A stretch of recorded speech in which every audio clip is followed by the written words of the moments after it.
Ya, Shalom Bapak Ibu yang dikasih oleh Tuhan.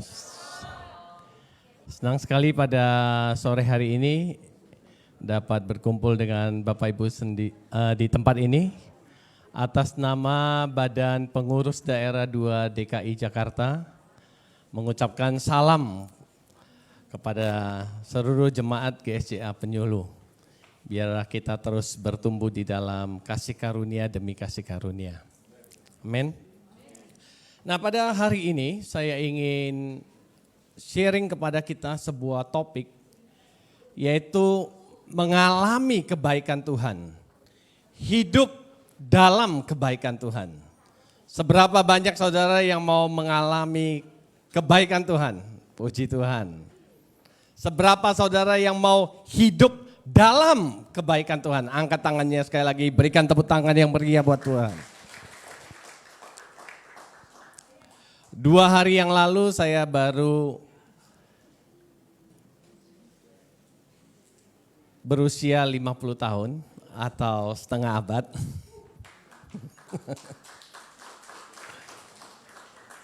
Enggak kelihatan ya Pak Ince? 35 ya, 35, 36.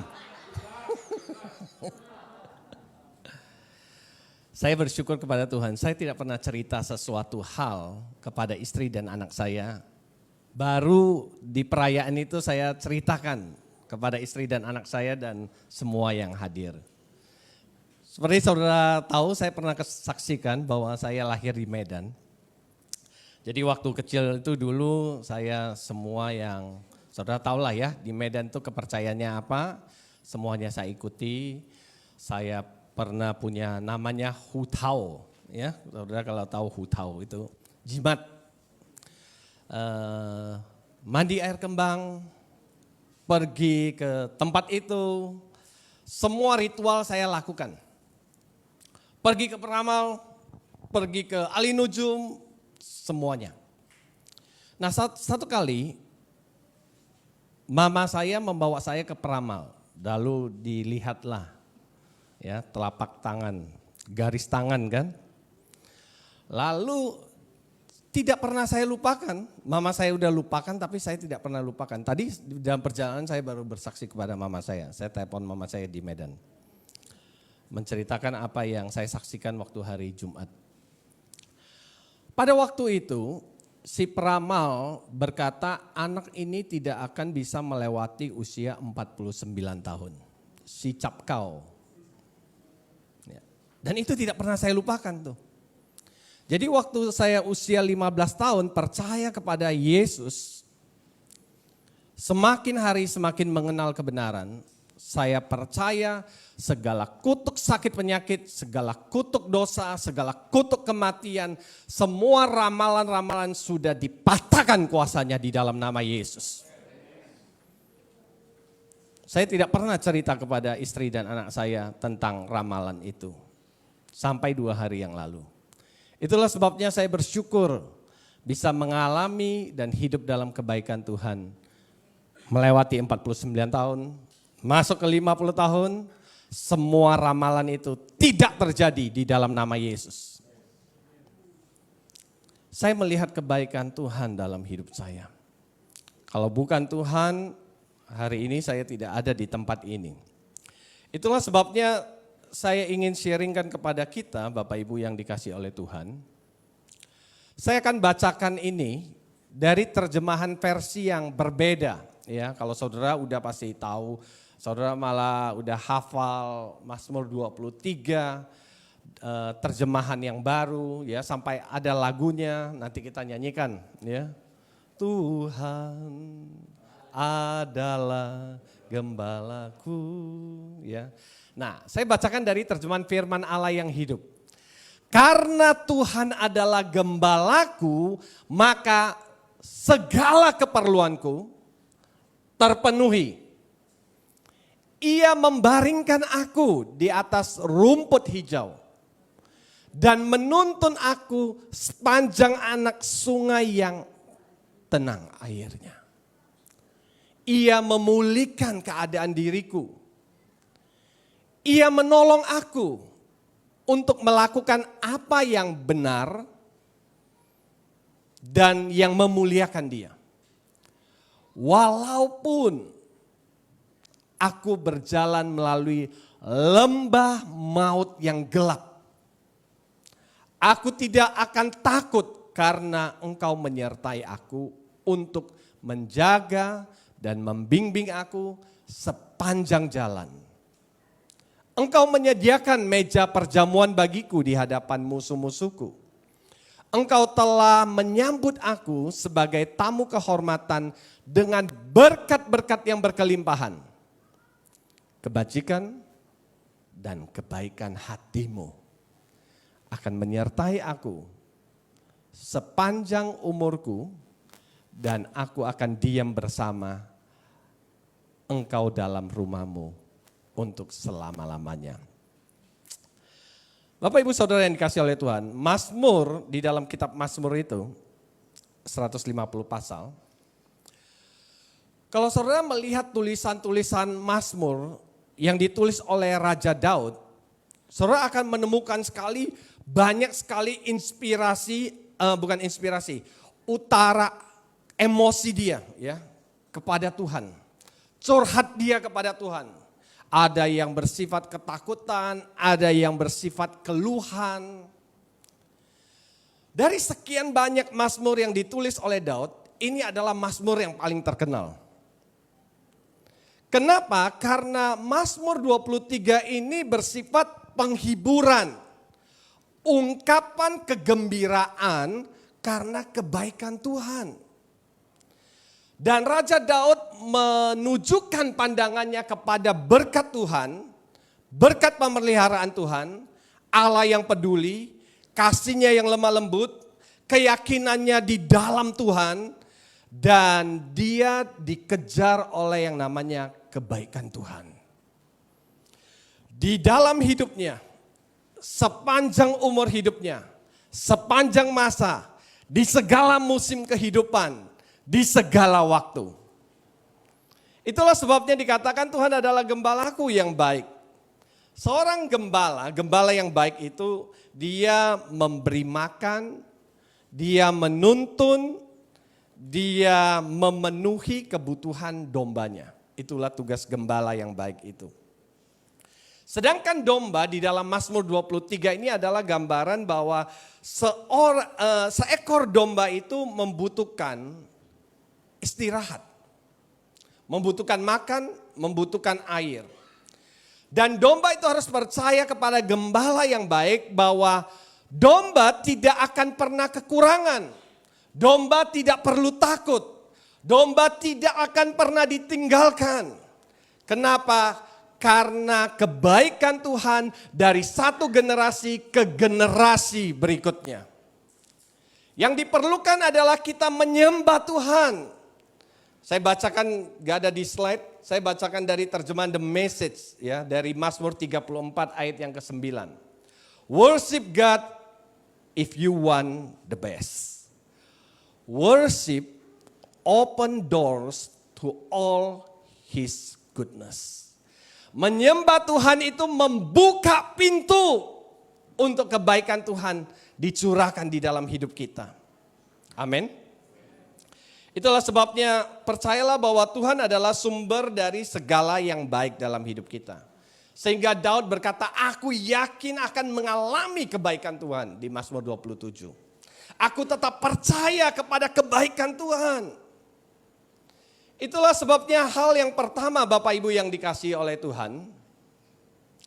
Ketahuilah hal yang pertama, karena dia adalah gembala yang baik, karena Tuhan itu baik, dia akan memenuhi kebutuhan saudara dan saya di saat kita khawatir. Adakah di antara kita yang tidak pernah khawatir di dalam hidupnya? Saya kira tidak ada ya. Itulah sebabnya Tuhan, kalau saudara baca di dalam Matius pasal 6, ayat yang terkenal saudara pasti tahu, carilah dahulu kerajaan Allah dan kebenarannya, maka semuanya akan ditambahkan kepadamu. Tapi di dalam perikop itu berbicara mengenai hal kekhawatiran. Dan di khotbah itu, Yesus berkata, siapa di antara kamu yang karena kekhawatirannya dapat menambah sehasta saja pada jalan hidupnya. Gak ada. Kekhawatiran adalah sesuatu yang tidak masuk akal. Kekhawatiran adalah sesuatu yang tidak alami. Kekhawatiran adalah sesuatu yang tidak membantu kita. Ada saudara yang punya 5 masalah, lalu saudara khawatir 5 kali, masalah saudara selesai? Gak selesai. Saudara tambah jadi 50 kali khawatirnya. Masalahnya bisa selesai. Ada? Gak ada. Kekhawatiran tidak membantu. Kekhawatiran itu adalah sesuatu yang tidak perlu. Kekhawatiran itu tidak mengubah masa lalu kita. Kekhawatiran itu juga tidak mengontrol masa depan kita. Kekhawatiran hanya membuat saudara dan saya seperti orang ateis yang tidak percaya kepada Tuhan. Setiap kali di Alkitab dikatakan jangan khawatir, itu sama dengan jangan berdusta, jangan mencuri, jangan membunuh, jangan berzina, jangan beri kesempatan kepada iblis. Jangan itu adalah kata perintah. Kalau saudara mau mengalami kehidupan yang seimbang di dalam kehidupan rohani saudara dan saya, saudara harus pegang janji Tuhan, tapi saudara juga harus pegang perintah Tuhan. Janji dan perintah Tuhan itu seperti kedua kaki kita, tanpa salah satunya pincang. Kalau saudara hanya mau pegang janji Tuhan, gak mau pegang perintah Tuhan, saudara jalannya begini saudara. Sebaliknya juga. Saudara mau perintah Tuhan, tapi tidak mau pegang janji Tuhan, saudara juga pincang. Perintah dan janji Tuhan harus kita pegang di dalam hidup kita. Simpan itu di dalam hati kita. Supaya apa? Alkitab berkata, Mazmur 119, supaya aku jangan berdosa kepada Tuhan.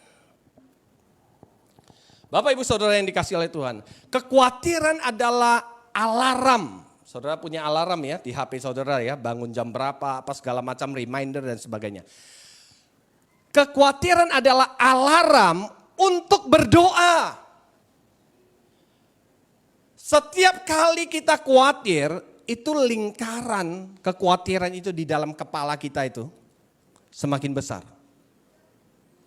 Karena kekhawatirannya semakin besar, saudara semakin takut. Betul? Tetapi ketika saudara berdoa, maka lingkaran doa itu akan semakin besar, semakin besar, semakin besar. Setuju? Dan lingkaran kekhawatiran ini akan semakin kecil, semakin kecil. Itulah sebabnya, ini kasih matematikanya aja ya. 1 hari 24 jam. Saudara khawatir 10 kali misalnya. Ya.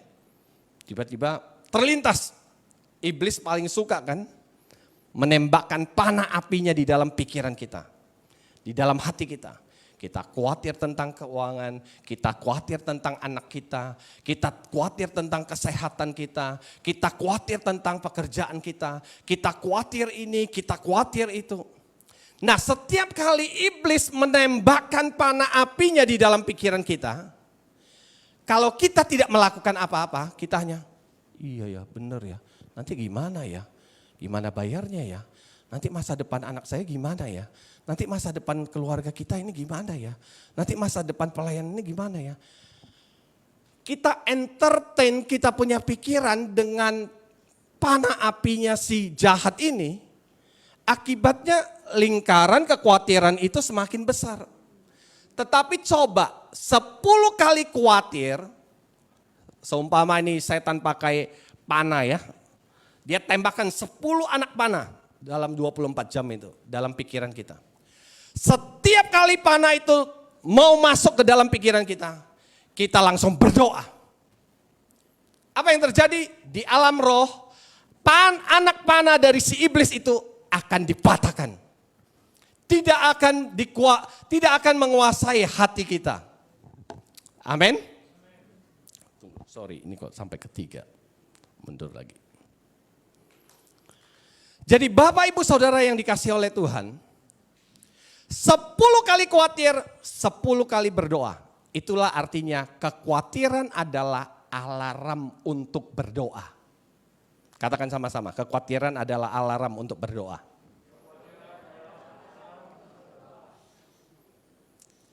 Jangan biarkan kekhawatiran itu menguasai sampai masuk di dalam loh hati kita. Yang harusnya masuk di dalam loh hati kita adalah firman Tuhan, janji Tuhan, kebenaran Tuhan. Amin. Setiap kali khawatir, kekhawatiran datang, langsung berdoa. Saudara tidak tahu apa yang harus doakan? Bahasa roh. Itulah sebabnya betapa pentingnya kita dipenuhi oleh Roh Kudus. Roh Kudus membantu kita di dalam segala kelemahan kita karena kita tidak tahu bagaimana harus berdoa kadang-kadang. Betul? Tuhan, apalagi yang harus saya doakan? Apalagi yang harus saya katakan? Saya tidak tahu, Tuhan. Berdoa dengan bahasa roh. Bahasa roh membangun manusia roh kita. Bahasa roh, di saat kita berbahasa roh kita mengucapkan hal-hal yang rahasia. Setan tidak ngerti. Saudara bisa bahasa Mandarin, setan ngerti. Saudara bisa bahasa Prancis, setan ngerti. Saudara bisa bahasa Batak, setan ngerti. Semua bahasa yang ada di dunia ini setan ngerti, kecuali bahasa roh. Karena waktu kita berbahasa roh, kita mengucapkan hal-hal yang rahasia. Akal budi kita tidak mengerti, roh kita ngerti. Satu kali waktu banjir 98 ya kali ya. 97. Saya tinggalnya di Puri Indah. Pelayanan dari apartemen Robinson pulang lewat tol ke Benjeruk. Jadi sebelum sampai ke rumah sakit dulu namanya Graha Medica sekarang Siloam, macet. Jam 2 pagi. Mobil saya Suzuki Forza yang diberikan oleh mertua saya. Semua orang matiin. Ada yang matiin mesin, ada yang tetap nyalakan mesin. Tiba-tiba di depan saya itu ada seorang pria, orang gila, lagi jalan. Dia minta-minta di depan-depan mobil saya itu. Sambil bilang ngoceh-ngoceh, kutukin orang, ya kira-kira seperti itulah. Mengutuki, mengumpat, marah-marah begitu. Sampai di tempat saya, waktu dia belum sampai di tempat saya gak tahu lagi. Ini apa yang harus dilakukan. Saya udah dalam keadaan kedinginan, saya juga dalam keadaan capek. Apa yang harus saya doakan? Saya gak tahu. Yang saya doakan adalah saya berbahasa roh pada waktu itu. Lalu begitu dia sampai di samping saya, tiba-tiba dia pukul itu kaca jendela mobil saya. Kaca mobil saya ini 2 minggu yang lalu baru diganti, baru pecah. Dan gantinya yang KW yang 75.000. Begitu dia pukul, tambah kencang bahasa roh saya. Tidak pecah loh saudara, mujizat itu. Saya langsung doakan dia, saya berapa sakarabatakura baskia rabalabatakara. Lalu tiba-tiba dia pergi. Saya langsung gak jadi ngantuk itu malam itu. Padahal udah ngantuk tuh jam 2 pagi. Ini belum surut-surut nih. Lalu akhirnya saya bersyukur kepada Tuhan. Itulah saudara, kadang-kadang dalam keadaan tertentu kita tidak tahu apa lagi yang harus kita doakan. Hidup ini setan akan buat kita khawatir. Tetapi ketahuilah bahwa tubuh saudara dan saya tidak pernah didesain, tidak pernah diciptakan untuk khawatir. Kenapa saya bisa berkata seperti itu? Karena di saat orang khawatir, apa yang terjadi? Sakit kepala, asam lambung naik, sakit ma, ada yang senyum-senyum, berarti pernah rasain ya. Kenapa saudara? Ketahuilah tubuh kita ini tidak pernah didesain, diciptakan oleh Tuhan untuk khawatir. Makanya Rasul Paulus berkata Filipi 4 ayat 6, janganlah kamu khawatir tentang apapun juga, tapi nyatakanlah dalam segala hal keinginanmu kepada Allah dalam doa dan permohonan dengan ucapan syukur. Kenapa? Karena Allah kita akan memenuhi segala keperluan kita menurut kekayaan dan kemuliaannya di dalam Kristus Yesus. Yang percaya katakan amin. Yang percaya berikan tepuk tangan yang meriah buat Tuhan. Karena Tuhan itu baik, Dia akan mengajari kita untuk rileks di saat stres. Hal yang sama juga. Saya bacakan dulu dari terjemahan lama, ya. Jarang-jarang kan punya Alkitab terjemahan lama. Dibaringkannya aku pada tempat yang banyak rumputnya. Dan dihantarnya aku perlahan-lahan kepada air yang tenang sekali. Luar biasa gembala kita. Dia tidak terburu-buru, dengan perlahan-lahan bawa kita ke tempat yang banyak rumputnya. Bawa kita bukan hanya, kalau Alkitab kita kan ke air yang tenang. Ini terjemahnya ke air yang tenang sekali. Dia mau mengajari kita untuk rileks di saat kita stres. Padang yang berumput hijau itu berbicara mengenai rest, istirahat. Dan istirahat ini sama pentingnya dengan bekerja Bapak Ibu. Istirahat yang cukup membuat domba itu sehat. Kalau domba tidak mau berbaring, kalau jika kita tidak mau berbaring, kita tidak mau istirahat. Mau gak Tuhan yang buat kita istirahat? Saya mengerti maksud saya? Kalau kita gak mau istirahat nih, gila kerja nih, dikasih Tuhan 24 jam, maunya kerjanya 20 jam. Tidurnya 3 jam, 2 jam, begadang lagi. Saudara udah dengar firman loh. Jangan sampai Tuhan yang buat kita istirahat. Kalau Tuhan yang buat kita istirahat cuma ada 2 konotasinya. Konotasi pertama, sakit. Konotasi kedua, selesai. Dipanggil Tuhan. Karena kita berpikir bekerja itu lebih penting daripada istirahat. Akibatnya apa yang kita kumpulkan bertahun-tahun dari hasil pekerjaan kita, waktu tua hanya untuk nyetor ke dokter, rumah sakit, beli obat, beli ini, beli itu. Gak menikmati hidup. Tidak mengalami kebaikan Tuhan. Tidak hidup dalam kebaikan Tuhan. Saudara tahu, kenapa gembala itu mau membuat domba itu telentang? Telentang itu berarti dia telentang ya. Lihat ke atas ya. Yang pertama tentunya gembala itu mau supaya dombanya itu melihat gembalanya. Kenapa? Karena domba itu binatang yang sulit sekali, dia bisa kesasar jalannya kalau tidak ada domba. Ya, dia bisa lari kemana-mana itu, nggak tahu jalan pulang nantinya. Itulah sebabnya ada saatnya gembala itu maunya domba itu berbaring telentang, membuat domba itu dapat melihat ke atas. Gembala yang baik itu peduli dengan kesehatan fisik, kesehatan emosi, kesehatan rohani kita. Air yang tenang itu berbicara mengenai refreshment, penyegaran. Adalah tempat Tuhan membimbing kita, yaitu melalui firman-Nya. Mengajari kita dengan firman-Nya. Pada hari ini apakah saudara dan saya di dalam keadaan yang stres atau tidak? Saya akan uji saudara dengan pertanyaan-pertanyaan ini. Jika salah satu pertanyaan ini saudara jawab ya, kemungkinan saudara stres. Ini tes laboratorium rohani. Periksa darah saudara. Ya. Hasilnya normal atau melebihi batas normal.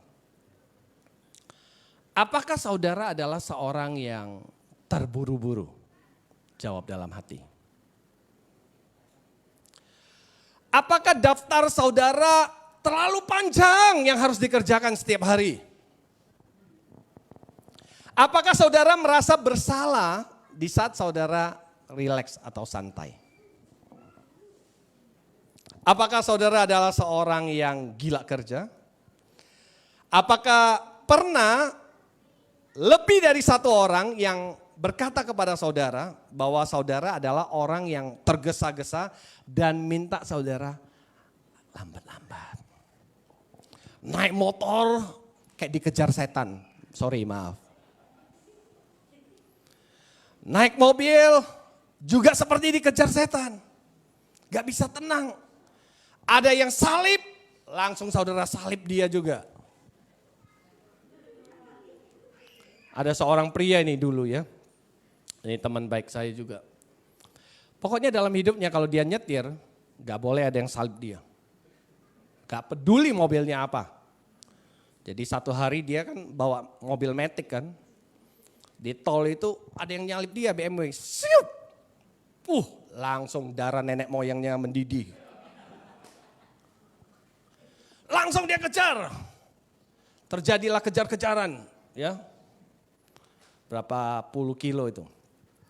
Dia lupa ya, mobil dia sih Mitsubishi Lancer lawan BMW kan, kejarnya kan susah kan. Lalu saudara dia lupa, dia pikir ini manual, dia ganti gigi dan saudara tahu apa yang terjadi? Mobilnya rusak. Saudara yang dikasih oleh Tuhan, apakah saudara harus sakit dulu baru mengambil cuti? Jika dari tadi pertanyaan itu saudara banyak yang jawab, iya betul ya. Saudara lagi dalam keadaan stres. Dan ketahuilah hari ini karena Tuhan itu baik, dia akan mengajari saudara untuk rileks di saat saudara stres. 2 hari dalam hidup ini yang saudara dan saya tidak perlu khawatirkan. Kita tidak bisa hidup di masa lalu, kita juga tidak bisa hidup di masa depan. Jika kita khawatirkan hari esok kita, maka kita akan kehilangan berkat kita hari ini. Mengenai hari besok, kita tidak dapat menyelesaikan masalah besok dengan kekuatan hari ini. Masalah hari ini diselesaikan dengan kekuatan hari ini yang Tuhan berikan. Masalah besok nanti Tuhan kasih kekuatan kepada kita untuk menyelesaikannya. Bukan dengan kekuatan hari ini untuk menyelesaikan masalah besok. Besok kasih Tuhan selalu baru. Rahmatnya selalu baru. Kasihnya tidak pernah berkesudahan. Besok Tuhan akan kasih kita kekuatan yang baru, hikmat yang baru, inspirasi yang baru, ide yang baru untuk mengatasi masalah kita. Kekhawatiran sehari cukuplah untuk setiap kali, tahukah saudara, setiap kali kita khawatir, itu sebenarnya adalah peringatan bahwa kita ingin menjadi Allah dan ingin kita pegang kendali atas masalah kita. Kita gak mau Tuhan yang pegang kendali atas masalah kita. Ketahui yang lepaskan itu. Lepaskan. Biarkan Tuhan yang pegang kendali atas masalah saudara dan saya. Kebanyakan kekhawatiran, ketergesa-gesaan, kegelisahan berasal dari ketidakmengertian kita akan kebaikan Tuhan dalam hidup kita. Kita harus belajar istirahat dan hidup di dalam kebaikan Tuhan. Orang kenapa susah sekali kalau disuruh relax. Istilahnya orang yang terburu-buru disuruh perlambat irama hidupmu. Orang yang suka tergesa-gesa akibatnya apa? Lupa bawa kunci, lupa bawa dompet, ketinggalan HP, apalagi? Karena tergesa-gesa. Lama-lama darah tinggi.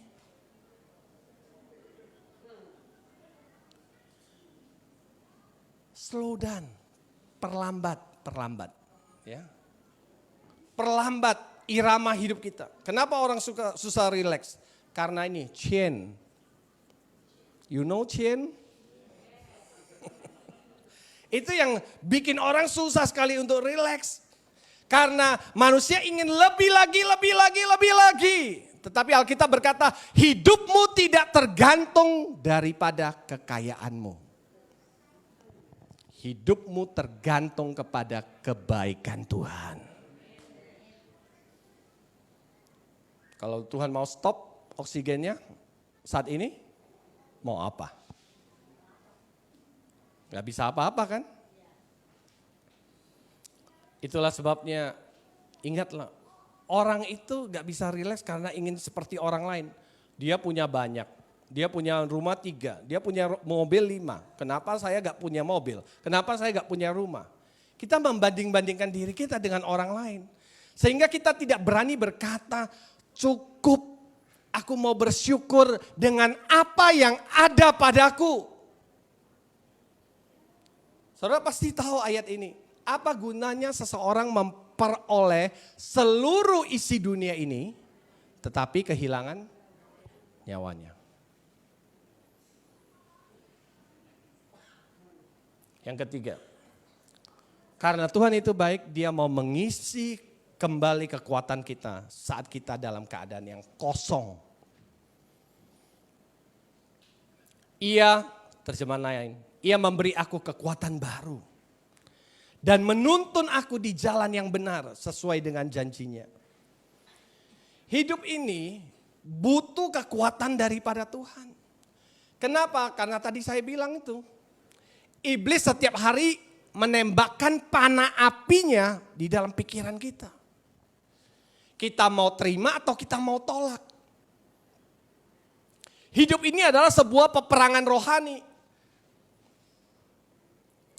Musuhmu bukan mertuamu, bukan orang tuamu, bukan orang yang di sekelilingmu, bukan teman pelayananmu, bukan bapakmu, bukan ibumu, bukan anakmu.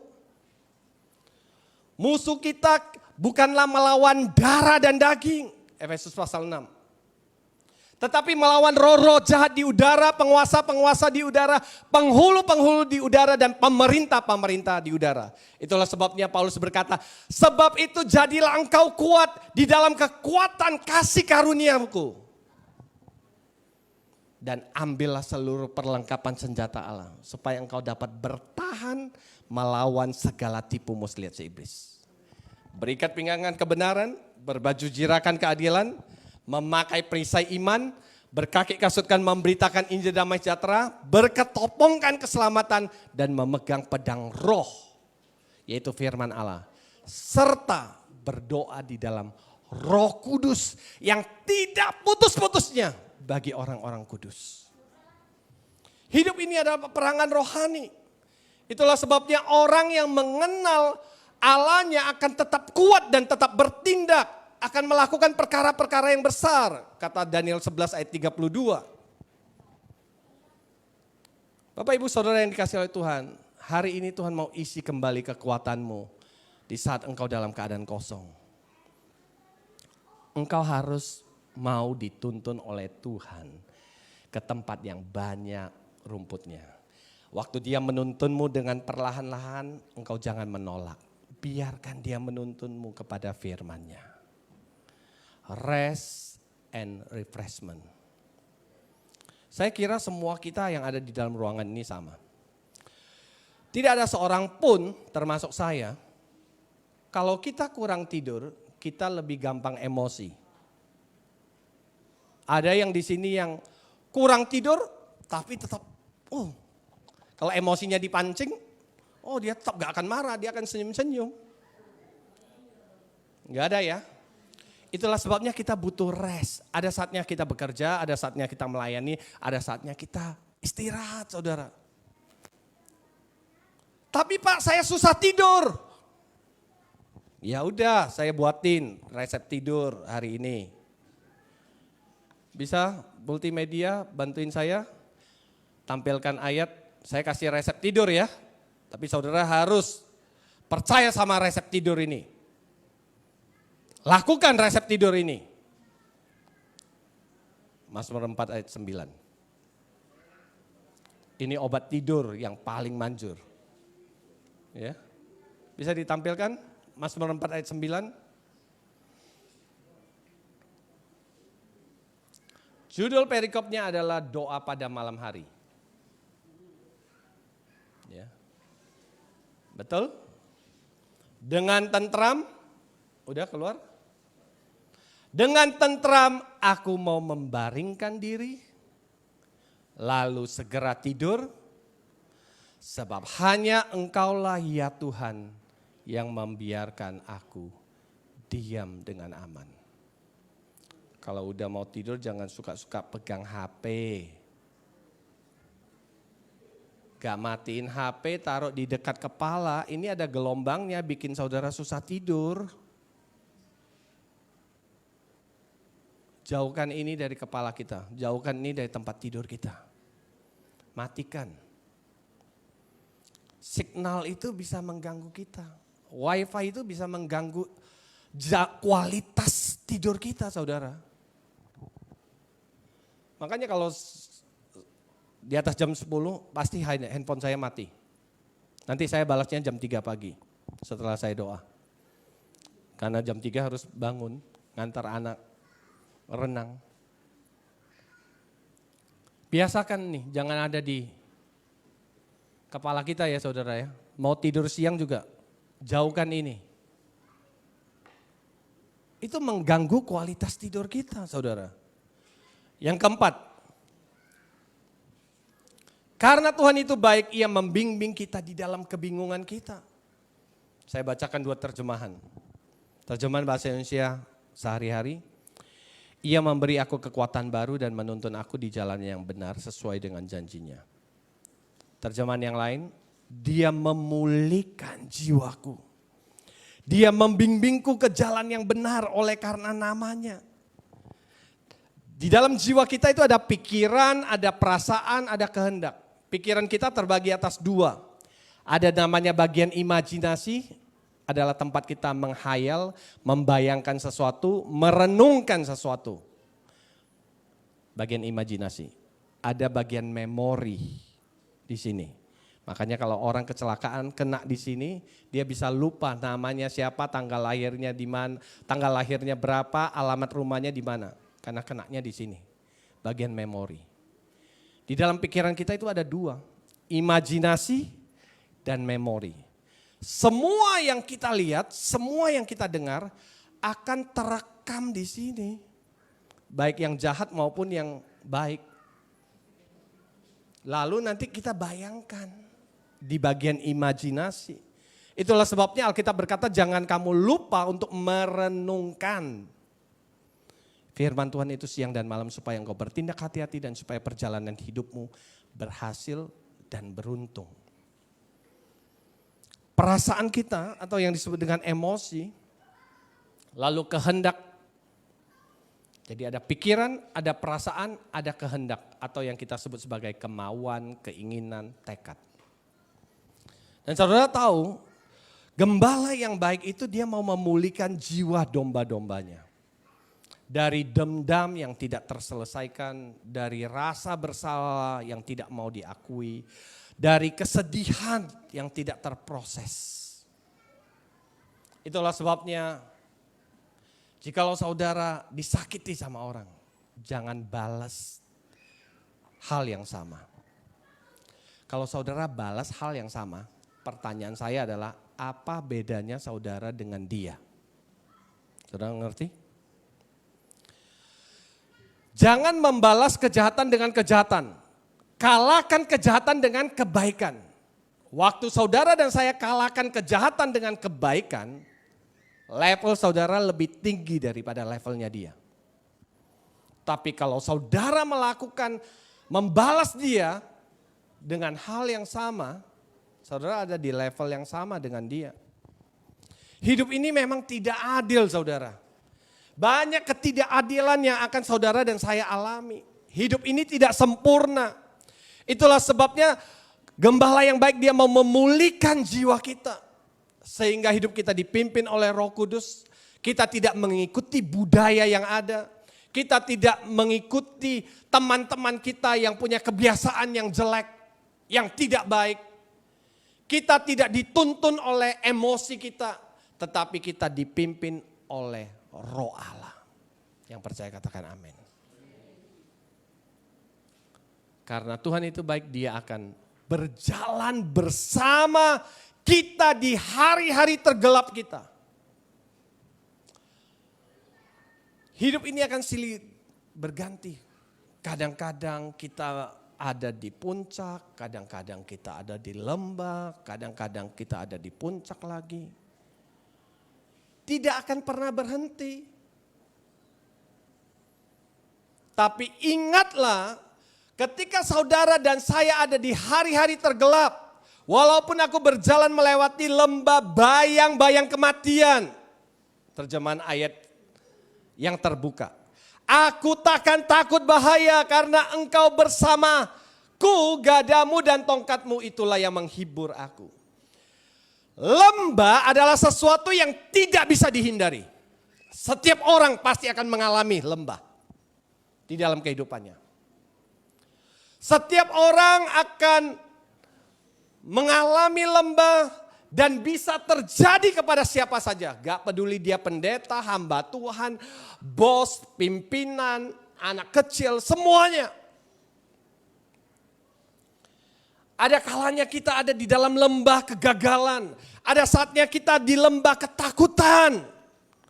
Ada saatnya kita ada di dalam lembah konflik. Tetapi ketahuilah, kalau saudara baca Mazmur 84, lembah Baka, di situ ditulis lembah Baka. Lembah Baka itu adalah lembah air mata. Tempat yang tidak menyenangkan hati kita. Tetapi Tuhan bisa membuatnya menjadi tempat yang bermata air. Dari air mata menjadi mata air. Bahkan hujan pada awal musim, bahkan hujan pada awal musim menyelubunginya dengan berkat di lembah itu. Jikalau saudara ada di lembah hari ini, di hari-hari tergelap dalam hidupmu, ingatlah bahwa saudara dan saya tidak sendiri. Tuhan ada bersama dengan saudara. Setiap lembah yang kita hadapi, pasti ada maksud dan tujuan Tuhan. Gak mungkin gak ada. Pasti ada. Tanya kepada Tuhan, Tuhan apa yang engkau ingin saya belajar? Apa pesan Tuhan? Apa hikmat Tuhan dari kejadian ini?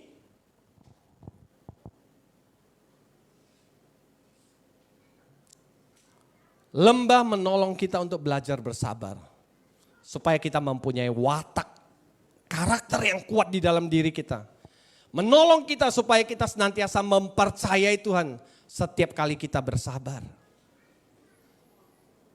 Tuhan sanggup mengubah lembah. Kalau di kitab Hosea itu ada namanya lembah Akor. Lembah Akor itu adalah lembah kesusahan. Tuhan ubah itu lembah Akor, lembah kesusahan menjadi pintu pengharapan. Jikalau hari ini engkau datang dengan kesusahan, Tuhan akan ubah menjadi pintu pengharapan. Dan ketahui apapun yang kita alami semuanya akan berlalu. Semuanya akan menjadi indah pada waktunya. Dan semuanya akan mendatangkan kebaikan dalam hidup kita. Yang keenam, Dia melindungi kita di saat kita merasa tidak aman. Meskipun aku melalui lembah yang gelap, aku tidak takut bahaya sebab Engkau menemani aku. Engkau melindungi aku seperti seorang gembala melindungi dombanya dengan tongkat dan gada. Gada itu berbicara mengenai penjagaan Tuhan, melindungi. Tongkat berbicara mengenai membimbing, mengarahkan.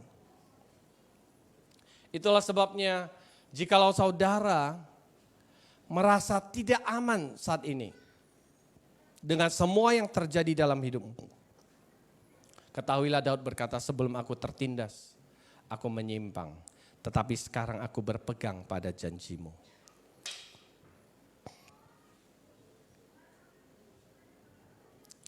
Dia melindungi kita di saat yang kita merasa tidak aman dalam hidup kita. Dia menunjukkan kemurahannya dalam hidup kita. Dia menyediakan hidangan, Alkitab berkata. Tuhan kita itu, gembala kita adalah host yang terbaik. Dia tahu segala yang penting bagi tubuh, jiwa, dan roh kita. Maupun untuk kekekalan. Hidangan dia sajikan, cawan dia isi, makanan minuman dia siapkan. Dia adalah gembala yang murah hati, yang tidak memberi sedikit-sedikit. Sehingga kita dapat berkata, aku menjadi tamu yang terhormat. Ingatlah, kita dikelilingin oleh dunia yang jahat ini. Hidup di dalam dunia yang jahat. Setan akan berusaha menipu kita, mendustai kita, mendakwa kita. Manusia lama kita harus kita salibkan. Supaya kita dapat mengalami fellowship dengan Tuhan. Dan Tuhan memberkati kita. Dan yang terakhir, saudara. Karena Tuhan itu baik, Dia akan tetap baik kepada kita. Apapun yang terjadi dalam hidup kita. Sesungguhnya kebaikan dan kasih setiamu akan mengikutiku pada segala masa. Ini gak ada di terjemahan kita. Saya suka terjemahan ini. Mengikuti kita di segala masa. Dan aku akan tinggal di rumah Tuhan sepanjang hidup. Terjemahan lama. Maka sesungguhnya kebajikan dan kemurahan akan mengikuti aku pada segala hari umur hidupku. Dan aku akan masuk ke dalam bait Tuhan sampai selama-lamanya. Kita tahu siapa yang kita percayai. Kebaikan Tuhan adalah ketika Tuhan memberikan kepada saudara dan saya apa yang tidak pantas kita terima. Itulah kebaikan Tuhan. Mercy, belas kasihan Tuhan adalah ketika Tuhan tidak memberikan kepada saudara dan saya apa yang pantas kita terima. Apa yang pantas kita terima? Hukuman. Kematian yang kekal.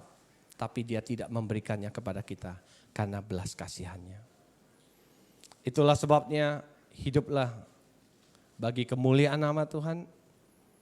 Hiduplah dengan tujuan-tujuan Tuhan dan fokus kepada kekekalan. Saudara perlu pikirkan sebuah pertanyaan ini. Saya akan taruh satu pertanyaan ini dalam hati saudara untuk renungkan malam ini. Apa yang bertahan sampai selamanya? Apa yang bertahan sampai selamanya? Saya tidak akan kasih jawabannya. Saya hanya kasih clue-nya. Kekayaan tidak akan bertahan selamanya. Ketenaran tidak akan bertahan selamanya. Rumah yang mewah tidak akan bertahan selamanya. Deposito yang banyak tidak akan bertahan selamanya. Kecantikan tidak akan bertahan selamanya. Apa yang dapat bertahan selamanya? Mari kita hampiri Tuhan dalam doa. Saya undang worship leader.